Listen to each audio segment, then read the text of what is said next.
As the midterm elections approaches, our station is preparing for a full coverage of what could be a historic night. Joining us now on a phone call, veteran journalist from BronxNet and from BronxNet, Gary Axelbank. How are you, Gary? Hey there, Dorissa. I'm doing well. How are you? I'm doing well. Now, what are we looking for midterm coverage?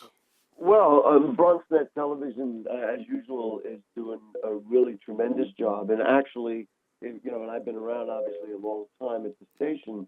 Um, this year, we're probably doing the best coverage that we've ever done, and that really encompasses a lot because we've done a lot over the years. And on election night, we're going to have an election special. I believe, I don't have a strong memory of this, but so I think we may have done it way back when the station first started. We're talking in the 90s. But really, this year is the first year that we've done this, comprehensively. And now for the second time, we did it for the primary, and we're doing it again for election night. And between 8 and 10 p.m., we will have panelists, and I will be here, and we'll kind of look at results and try and give people a Bronx perspective on the midterms. Now, that, of course, means somewhat of a look at, the national picture, which, of course, to be honest, others can probably cover it better than we can. But nobody can talk about, the various issues involved, whether it be healthcare, immigration, all these other things that are on the table from a Bronx perspective better than we can at BronxNet Television. And so that's what we're going to do. And if I can just add in, we will watch, the most interesting races to the Bronx, and that, of course, involves the Democratic nominee for the 11th, if I get the numbers right, for the 11th Council District, Alexandria Ocasio-Cortez, and then what has been a highly contentious race in the 34th Senatorial District with Alessandra Biaggi. But I believe also because of BronxNet's relationship with WFUV, some of their reporters will be in the field. I think maybe even you, Dorissa, might be somewhere out there. I will be. So, we're really, I think, going to do a really good job. Absolutely. Are you going to have a panel, or what are you all going to be discussing exactly? Well, funny you should say that. Later today, we're probably going to nail that down, so I don't want to give anything away. But if history is any guide, then yes, we'll bring in people to talk about these things. I should add that not only will we be doing that, currently on BronxTalk, what's been running this week is the debate for the 87th Assembly District. We're going to be videotaping another debate for the 86th Assembly District. But it likely will run right through Election Day. We're going to be working on that tomorrow. And then really for a very special edition of In the District, and we're going to be doing that later today. And I think this is really important for Bronx voters. There are 3 ballot proposals out there, and especially with the elections, especially with the high-profile races that are going on, it kind of gets overlooked. But these are very important things. For example, should we adjust the amount of money that is required, or that is, it's actually lowering the amount of money for campaign contributions? Should we be limiting the community board members' tenure? Can we impose term limits on that? That is a really interesting question.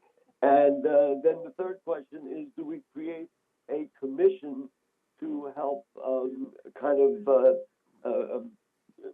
I don't want to say voter participation, but citizen participation in government, and and that's the third proposal. These are all really interesting things that, in some ways, maybe even affect life and political life in the city of New York more than the actual candidate. And people aren't informed, so I'm going to have a special In the District program today, which will again run. BronxNet repeats the programs, makes them really accessible. So there's a lot going on. It's a lot. And BronxNet is really doing, as usual, a great job at being your voice, your views, and your vision. Now I have a question, Gary. You've been with the station for about 25 years, correct? It is correct.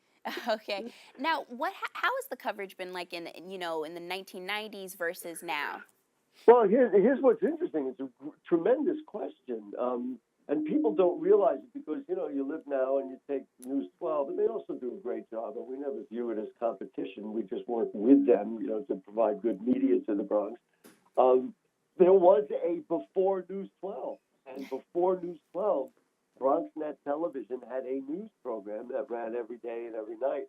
I did some news and I did some sports on that station, and so that's why your question is so interesting because I just don't have a firm recollection, but I'm pretty sure that we did some of this kind of hardcore election coverage during those years prior to News 12 because there was no other way to get news in the Bronx on television unless we provided it.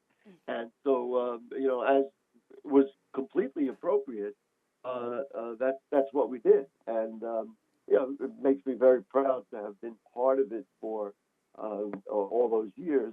But more importantly, helping Bronxites, learn about their communities, understand more about what's going on.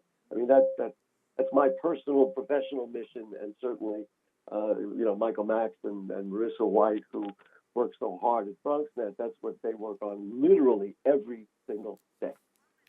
All right. Well, thank you so much, Gary. I appreciate you calling in and giving us your take on, what's coming up for the midterms. So thank Yep. you so It, much. it's exciting, and I'll just mention people, please stay on the station, stay with what we're doing, because the whole objective is to improve the borough of the Bronx and give people your voice, your views, and your vision. I don't know how else to say it. Thank you very much. That's right. Thank you, Gary.